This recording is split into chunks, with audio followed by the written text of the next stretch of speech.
John Brennan's having a really bad day. MSNBC is having a really bad day, because he's a MSNBC contributor, and they're not too happy with how this may all be going down. Ladies and gentlemen, we got some big breaking news to bring you today on the Trish Regan Show as this investigation into everything went down. And I mean everything, because there was a whole lot of stuff, like multiple components. It's kind of hard to keep it all straight. They just kept going back for more and more and more and more. And now John Brennan is allegedly about to be indicted by the DOJ. This is coming to us, actually courtesy of MSNBC, who's reporting it first. It seems that the South Florida DOJ U.S. Attorney's Office is building their case. Brennan, watch out. We are all over this. Welcome to the program, everyone. It's really good to have you here as we get into the intricacies of what's really going on here. And it's a lot. It's a lot. Because if you recall, Tulsi Gabbard brought to us a whole lot of information that suggested there was, in fact, a definite effort to undermine Donald Trump as he came into the presidency in his first term. In addition to that, there was another effort to make sure that Biden was elected over Trump in 2020, and they did that by way of, Politico, which, by the way, I believe was getting USAID money, interestingly enough, and they put that 51X spook and spies letter into Politico. Brennan had a hand in that. Anyway, it's all coming back to haunt them. I mean, Rand Paul must be pretty happy because he was asking a lot of questions of Brennan there in front of Congress, and in his view, Brennan was effectively lying in some of those answers. So we'll get to all of that, but first, to MSNBC, first reporting the news. Now, don't forget, John Brennan is an MSNBC contributor. Who doesn't want to go from being the head of the CIA to working for MSNBC? Kind of a downfall, but whatever. Here is the MSNBC host explaining it all. They're freaking out. Well, so John Brennan is one of the key figures in what really is a massive and sprawling investigation as envisioned down in South Florida. And the reason it's down there, and that's new, we're reporting today that the U.S. Attorney in South Florida is leading this investigation, is because that's where the Mar-a-Lago search was. And so what they're trying to do here is knit together what they see as an ongoing conspiracy to violate Donald Trump's civil rights that began with the Russia investigation and continued on from Obama administration to Biden administration, and then somehow includes the Jack Smith investigations. It's this unified field theory of persecuting Donald Trump. And John Brennan, of course, was a central figure in the preparation of that 2017 assessment into Russian election interference. And of course, the FBI's Crossfire Hurricane investigation figures into that. How this all shakes out, Katie, is anyone's guess, because we've not seen any evidence connecting any of these things, let alone any wrongdoing. And in point of fact, as you well know, John Durham, the special counsel appointed in the Trump administration, looked exhaustively, particularly at the Russian interference assessment and at the FBI's Crossfire Hurricane investigation, and found no criminal wrongdoing by John Brennan or any other major figure. But here the Justice Department is trying to take another crack at this, as we understand. Lisa? Yeah. I think what Ken has just postulated is maybe the most reasonable theory. So there's a lot. Okay, when we get to Brennan, I mean, there's a lot. And you heard the legal contributor guy on MSNBC try and outline some of those things. But we're talking about basically what Tulsi has alleged, which is a definite effort, in her view, by the Obama administration to basically make it extraordinarily difficult for Donald Trump to get off and running when he came into office back in 2017. So after winning 2016 against Hillary Clinton, they, were trying to come up with some way to make it rocky for him so he wouldn't be off to a great start. And then there's the 2020 thing with the Hunter Biden laptop. And then there's the Mar-a-Lago thing. In other words, it goes on and on and on. And he seems to be a central figure in all of this. I want to go to Tulsi Gabbard, who just a short time ago, going back a couple of weeks or maybe even a couple months here, when she was coming out with all of this information, and it was pretty prevalent. We were covering it here daily on the show because it was massive what she was exposing, and we've got all these classified files that are now declassified, and nobody else was covering it. Like literally nobody else was covering it, and you didn't see it represented in the mainstream media at all, something that Tulsi picked right up on. Listen. Mainstream media has either refused to cover this story at all. The headlines, or the lack thereof, of newspapers, Washington Post, New York Times, and others in the days following this release have actually been quite deafening in their lack of coverage. And it's interesting to see how when they do cover this, they don't actually cover the revelations that these intelligence reports and the evidence that we released actually conveys to the American people. They simply talk about their criticisms of it or convey Democrat politicians' criticisms of it, but none of them actually dealing with the truth that has been revealed. And to me, there's two reasons for that. Number one is they don't want the American people to know the truth, but also they recognize the mainstream media's complicity in this, right, that they were fed early lines from this manufactured false intelligence assessment that President Obama ordered, that John Brennan and James Clapper created without any vetting, without any actual journalistic integrity of looking at what they were being fed. They received it and they printed it almost immediately. And then they went on to double down and triple down on this over the next several years. Mm-hmm. So they're kind of embarrassed. That's part of the story as well. By the way, I do want to point out that the FCC, it looks like it's widening its investigation into big media, the big three media networks, amid a report from our friends over at Media Research Center that shows complete bias in how the shutdown has been covered.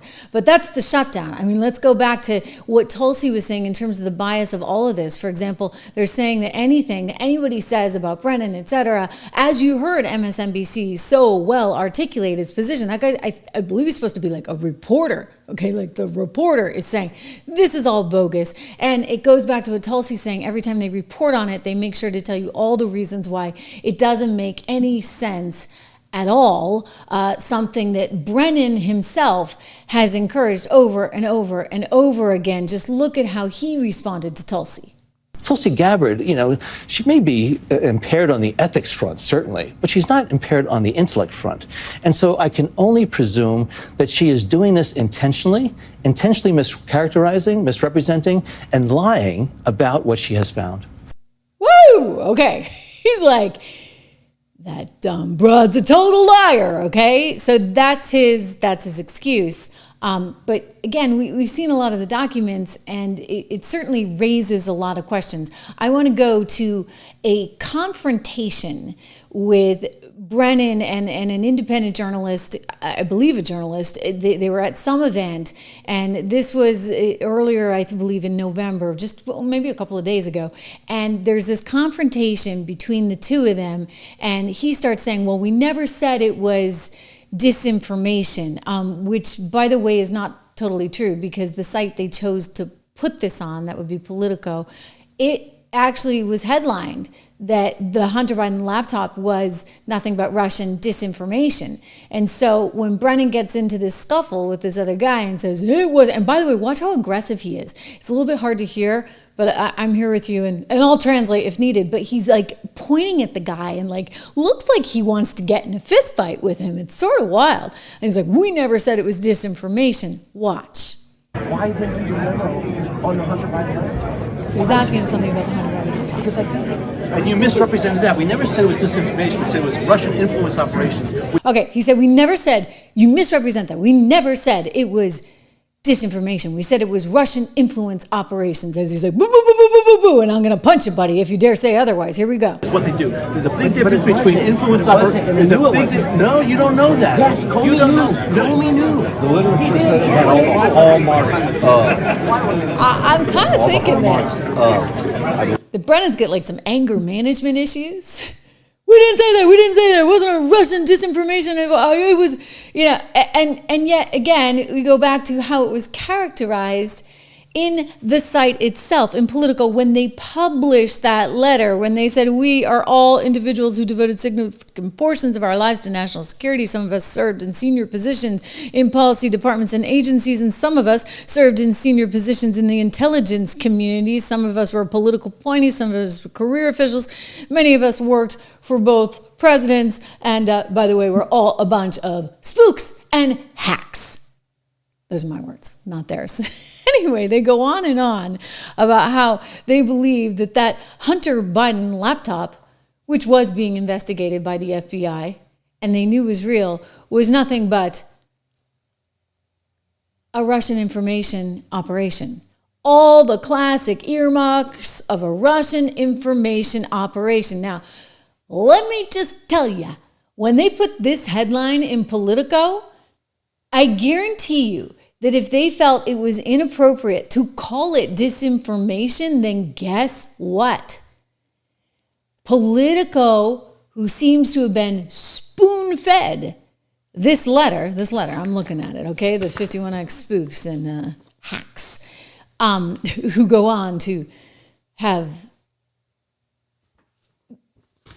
little careers. I could say something else, but I won't. Little careers at MSNBC. I mean, you're former head of the CIA. To see him the other day, somebody confronted him on a Washington train platform, and he was like all alone. It was so dystopian looking, really. I'm like, you're all alone. You're the former head of the CIA, for goodness sakes. You're all alone. So they must not pay much there at MSNBC. He can't afford the SUV, not like Jasmine Crockett. I mean, she's got her SUV, don't forget. Even if she has to have a staffer rent one and drive her around in it, she's got her SUV. Brennan, on the other hand, is taking the subway in D.C. Good thing Donald Trump's cleaning the place up, right? Otherwise, we wouldn't be able to do that, Brennan. Anyway, Brennan is insisting somehow that they're all lying, that he's totally fine. Somehow, when you start threatening to get like physical with somebody, I'm starting to doubt you, you know. One doth protest too much. Here he is, speaking before Congress back in 2017 and making the point that, you know, he doesn't do evidence. Literally. I don't do evidence. I do intelligence. Oh, and mind you, there is a difference. You see, intelligence has a point of view. They are solving for something else. They know the outcome that they want. Now they just have to, you know, sort of massage it, manipulate it, but they have no hard evidence. Just like, why would you ever sign on to this letter, you 51X spooks and hacks, if you don't have the hard evidence, for goodness sakes, because it's your credibility, which has been ruined, as has the mainstream media. So more on that in just a moment, because the FCC is widening its investigation. Take a look at Brennan. I don't do evidence. Did you find direct evidence of collusion between the Trump campaign and Putin in Moscow while you were there? Mr. Rooney, I never was an FBI agent. I never was a prosecutor, so I really don't do evidence. I do intelligence throughout the course of my career. As an intelligence professional, what we try to do is to make sure that we provide all relevant information to the Bureau if there is an investigation underway that they are looking into criminal activity. As I mentioned, I love that. I don't do evidence. I do intelligence. My gosh. I mean, and when you think of the kinds of intelligence that they were trying to gather, whether it be in the intel community or whether it be at the FBI, it's pretty remarkable. It's pretty striking. And it was like they just kept going back for more and more and more and more, and they kept coming up empty-handed. I mean, I go back to that Russian dossier, and believe me, I read the entire Mueller report, 1 and 2. Donald Trump didn't, okay, need I say, I think you guys know, but that dirty dossier that they referred to, that never happened. But I could have told you that. In fact, I did tell you that. If I go back to 2016, when I had my little show on Fox, I was like, this is ridiculous. And by the way, I read the thing before it was even published. I think BuzzFeed was one of the first to publish it. And it was like, guys, this is obviously disinformation. Frankly, it was like a political hit job. It's something that you would see in Star Magazine at the grocery store counter. It was not written like an actual intel document at all, okay? So that was tip-off number 1. So for somebody to go out there and publish that, and then for them to kind of ride that all the way they did, James Comey was involved in this as well, and don't forget, he was caught saying, oh, I didn't talk to reporters ever, and now we've got all this information suggesting, oh yeah, Comey was like leaking like a sieve, okay? And he had his friend at Columbia helping him do it. Meanwhile, well, here's the handwritten letter, okay? This is on FBI stationery. And Halligan, the U.S. attorney in Virginia, just came forward with this one the other day. Unbelievable stuff. I mean, you have to translate it because you'd think he's a doctor the way he writes with that handwriting, but it's on FBI stationery. And he was talking about undermining HRC, confidence in the system. HRC plans to go after Trump. HRC and her health. I don't know what that's about. Maybe they were concerned about her health. Certainly the Russians knew about some of the health issues, and that didn't get exposed a lot by the Russians. So it would actually make you think they weren't really trying to help Donald Trump, because if they were, they would have exposed that stuff. They had plans to talk about Donald Trump's debt to Moscow, and Kerry was going to do that, and his financial situation with Moscow, of which there was none. I mean, Deutsche Bank out of Germany was his lender, but not the bank that they were trying to stay out of Russia. So the whole thing has now been unraveled and exposed, and there's emails, right, between Comey, who went by Reinhold Niebuhr 7@gmail.com. I just love saying that. I mean, who goes with Reinhold? Pick an Italian name or something, for goodness sake. Sorry, nothing against Germany, but Reinhold, my goodness gracious, to his friend Danny Richmond, who was at Columbia Law, and they're talking about, do you need me to help you with an op-ed? This guy's on retainer for the FBI. He's on retainer for the FBI, and he's being, do you need me to write an op-ed? This whole thing. I mean, it's kind of outrageous.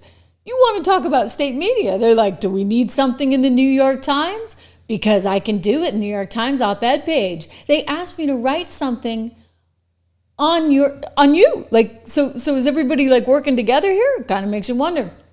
And then he says, no need. At this point, it would be sort of shouting into the wind. And at some point, they'll figure it out. And as Jack and Ben point out, my decision will be one as president-elect, or that President-elect Clinton will be very grateful for, although she doesn't know why I did it. Woohoo!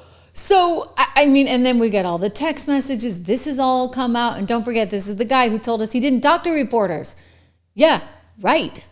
Wow. There's this little thing called tape. Director Comey, have you ever been an anonymous source in news reports about matters relating to the Trump investigation or the Clinton investigation? Never.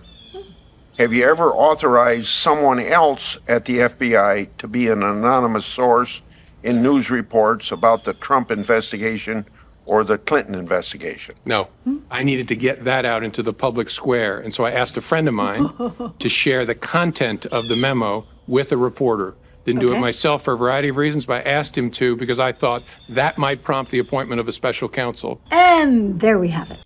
Yeah, there we have it. Okay. So again, this handwritten note from Comey, that's a big deal. But he's already been indicted. He's trying to get out of the indictment. He's trying to say, oh, no, you can't indict me because, Lindsay, you're not official. You're just a beauty queen from Colorado. As I've said before, do not pick on beauty queens, We're smarter than we look.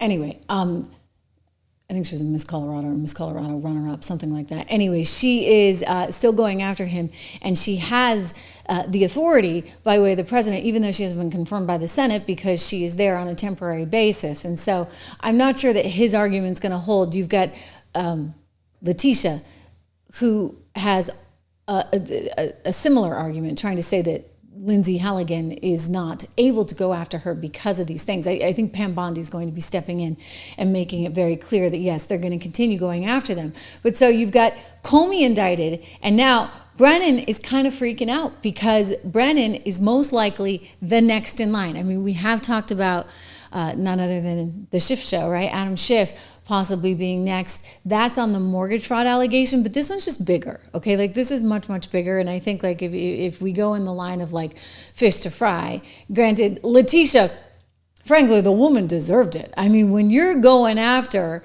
someone just because of their politics, trying to bankrupt them in the process, I'm sorry, this lady deserved what she got. 4 days after a judge ordered Donald Trump to pay $355 million for a decade of fraud, New York Attorney General Letitia James says she's prepared to do everything she can to make sure the former president pays his fine, including, she told us, seizing the buildings that bear his name.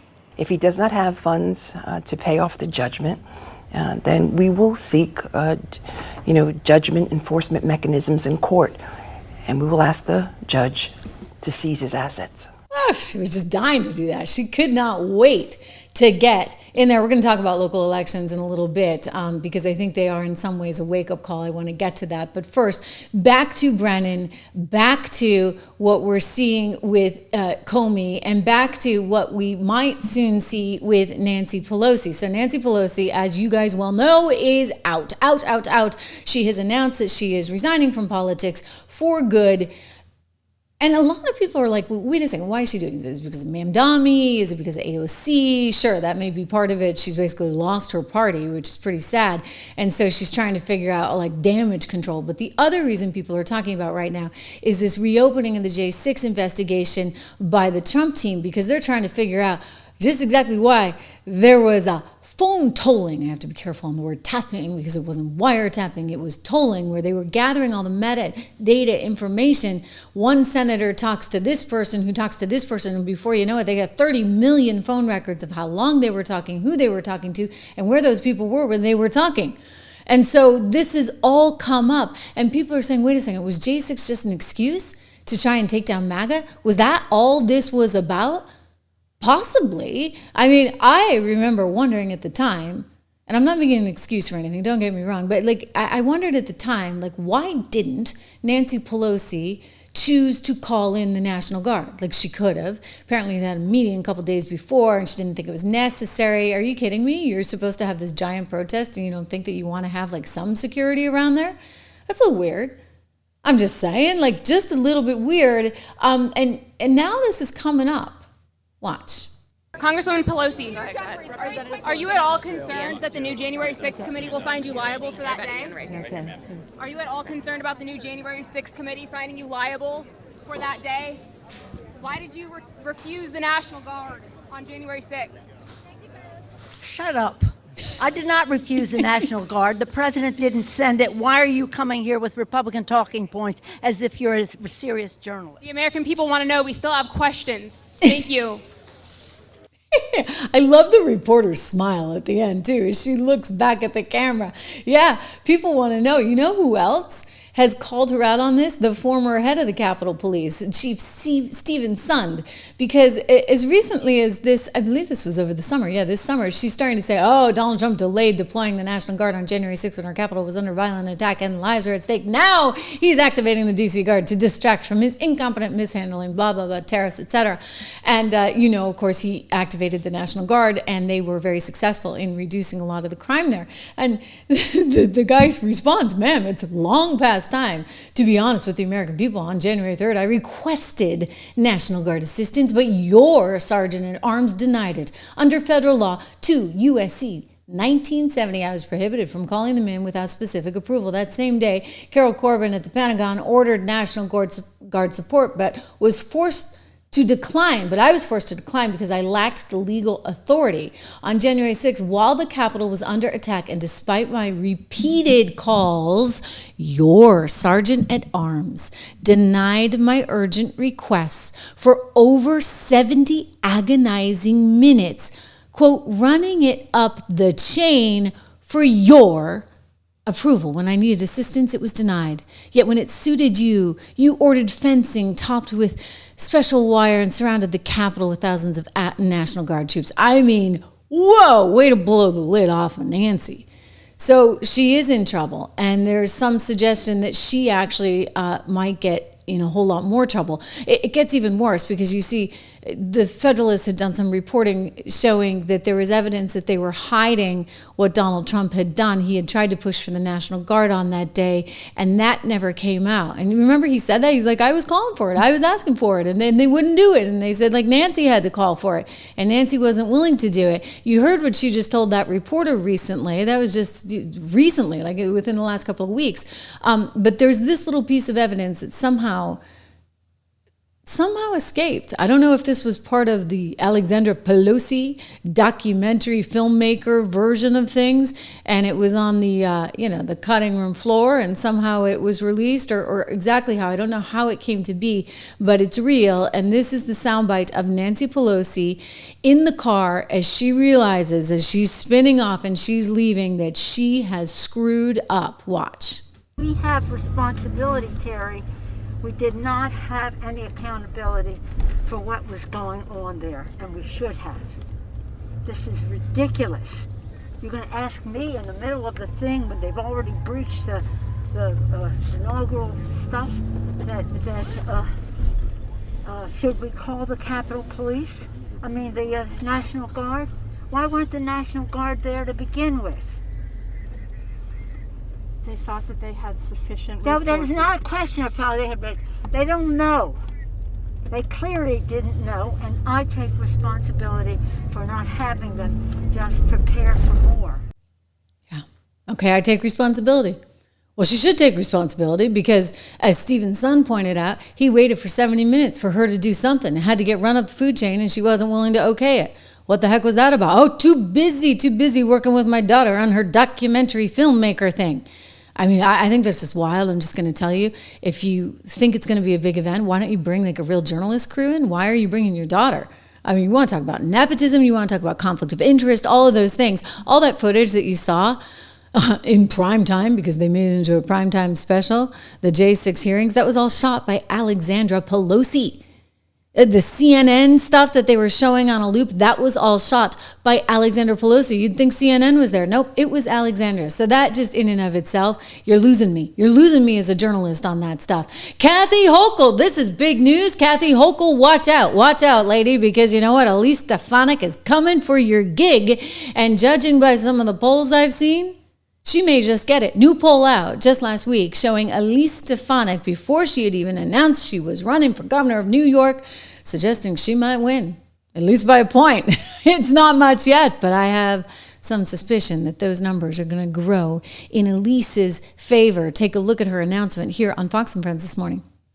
I'm running for governor to make New York affordable and safe. We have seen decades of single-party rule led by Democrats, and Kathy Hochul is the worst governor in America. New York is the most unaffordable state in the nation, with the highest taxes, the highest energy bills, the highest utility bills. We also have a crime crisis because Kathy Hochul has brought us failed bail reform and has embraced the defund the police Democrats. And after this week, Ainsley, when we saw a raging anti-Semite, pro-Hamas communist who wants to raise taxes, and frankly, he barely won the majority of New York City voters, Kathy Hochul endorsed him and bent the knee. She has failed New Yorkers. So this is a broad coalition of Republicans, independents, and Democrats who know that enough is enough. We need common sense leadership to make New York affordable and safe again. Wow. Okay. I have a feeling she can do it. You look at Kathy Hochul's. Oh, I don't have her numbers right here. Forgive me. This is Attorney General James. Oh, yeah. Attorney General James is in some serious trouble as well, both in Albany and, of course, in Virginia. And now she's in a lot of trouble. Well, Kathy is, in addition, because Kathy's the one who earmarked $10 million for Letitia James to spend on her legal fees. This is Kathy making the decision they're going to use taxpayer dollars. So Elise jumped on this one, writing Tish James's actions embody the corruption among New York elected Democrats, led by Kathy Hochul. I recently exposed how Governor Kathy Hochul and Albany Democrats secretly inserted language into the state budget to cover James's legal expenses with taxpayer money, $10 million. This abuse of power is an insult to New Yorkers already struggling with high taxes. You better believe it. And you know what else is fascinating?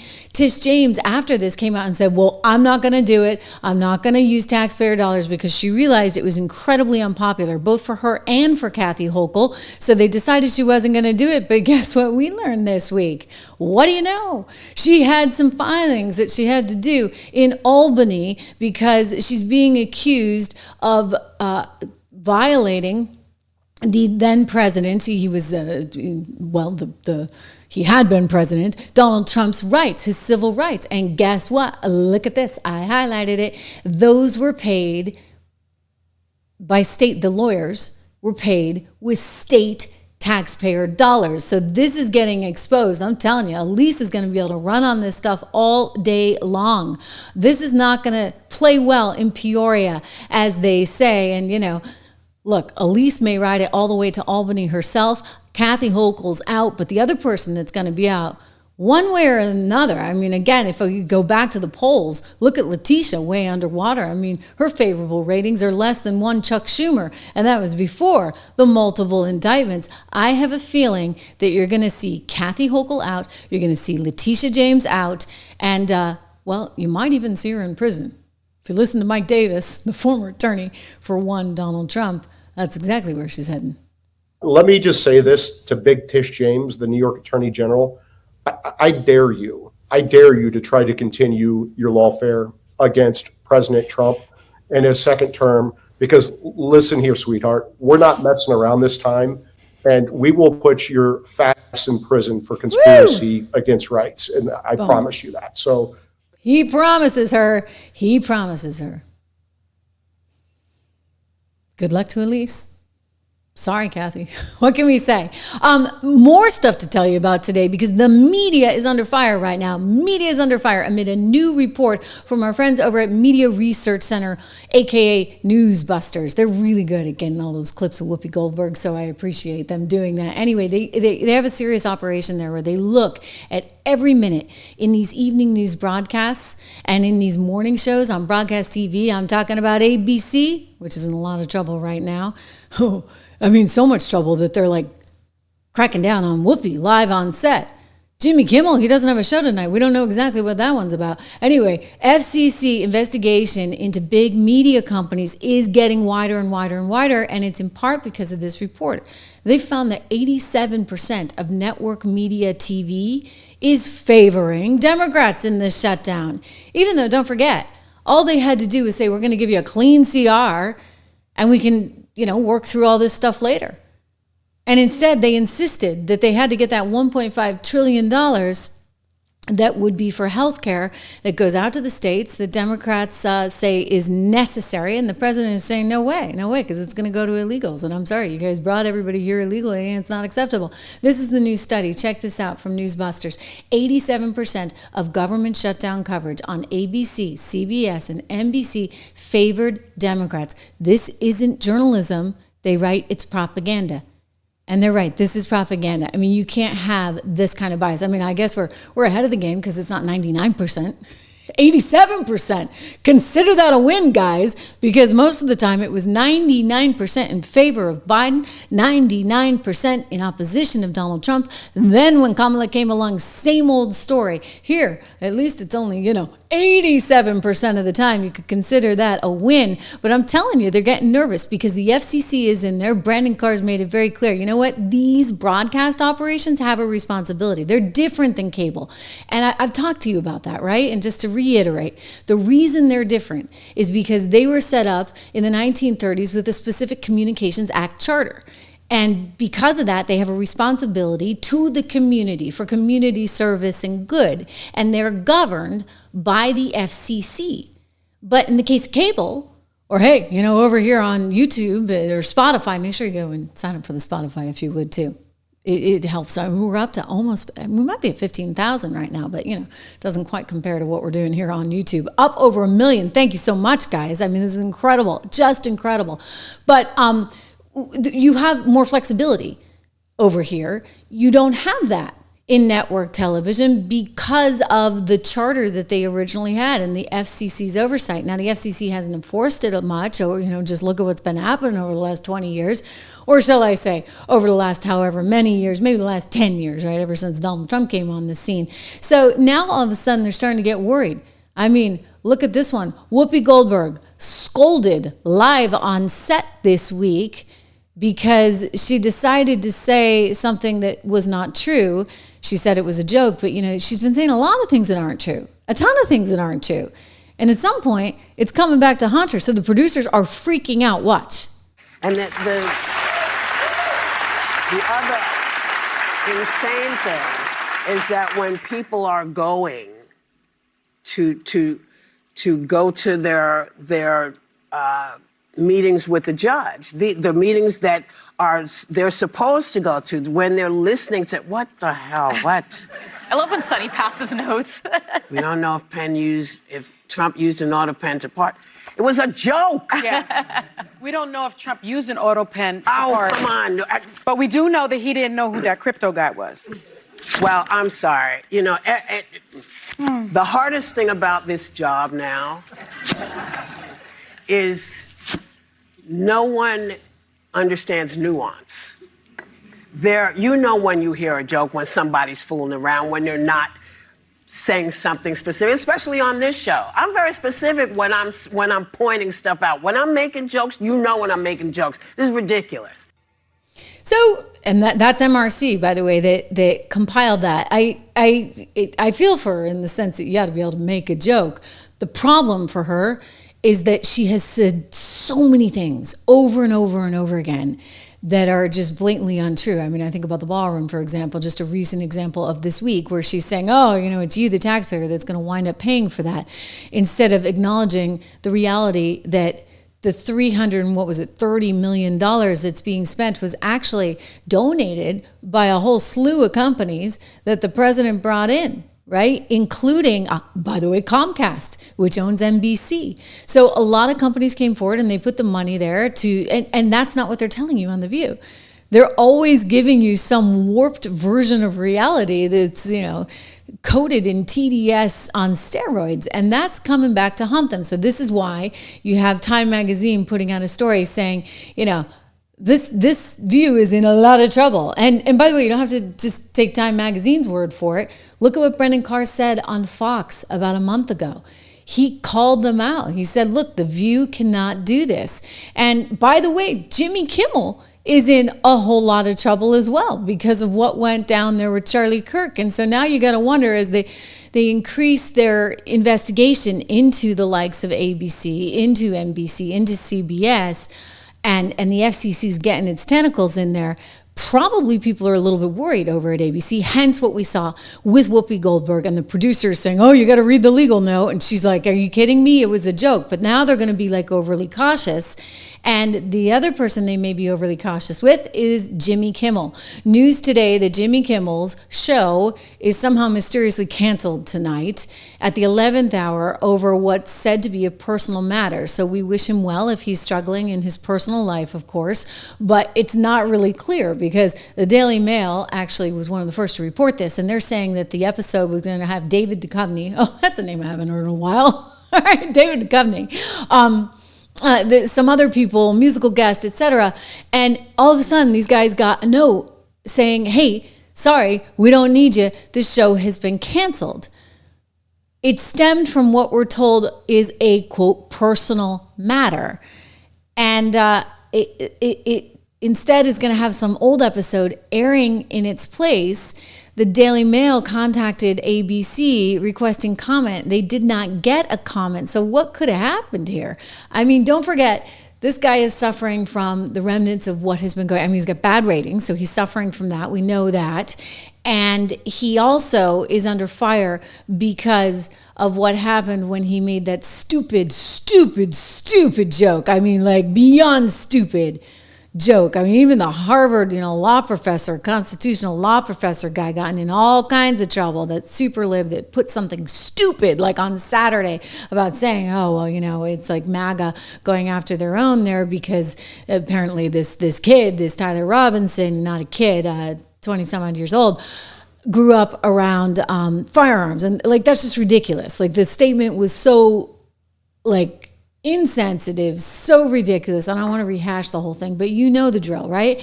And then Jimmy gets on there and makes a joke out of it. That didn't go over well. So then he got canceled. You had 20% of ABC's local affiliates, whether it be Sinclair or Nexstar, saying, hey, we don't want this guy on the air. We're not going to run him. And so then he had to get back on and apologize. I mean, we thought he was actually going to be canceled for good at one time, and the apology was kind of a non-apology. He said, quote, "It was never my intention to make light of the murder of a young man. I don't think there's anything funny about it." Went on to say, "Nor was it my intention to blame any specific group for the actions of what was obviously a deeply disturbed individual. To some, my remarks felt either ill-timed or unclear. I get why you're upset." And then he says, "It was never," well, we said that, "never my intention to do that." Well, I'm sorry, like that wasn't much of an apology, right? So when you hear today that his show is mysteriously canceled for a personal matter, like what is this, a contract dispute? I hope his health is okay, right? We don't wish anybody, I hope everybody in his family is okay. We'll see. But let's go back to that apology that wasn't an apology. I mean, he didn't retract anything. He didn't, say anything about his original remarks about MAGA. He didn't say, "I'm sorry, I want to apologize to Charlie Kirk's family, his widow, Erica Kirk." I mean, I didn't hear any of that, right? Nor did Erica. By the way, Jesse Waters asked her about this in an interview he did with her. Let's go to her reaction to what Jimmy had to say about her husband. Jimmy Kimmel lied about your husband's murder and didn't really apologize. What would you say to Jimmy Kimmel? Same thing I told Sinclair. They asked, I haven't really told anybody this, so they asked, "Do you want Jimmy to give you an apology? Do you want to be on his show? How can we make it right?" Through our team, I responded. I said, "Tell them thank you, we received their note. This is not our issue, not our mess. If you want to say I'm sorry to someone who's grieving, go right ahead. But if that's not in your heart, don't do it. I don't want it. I don't need it."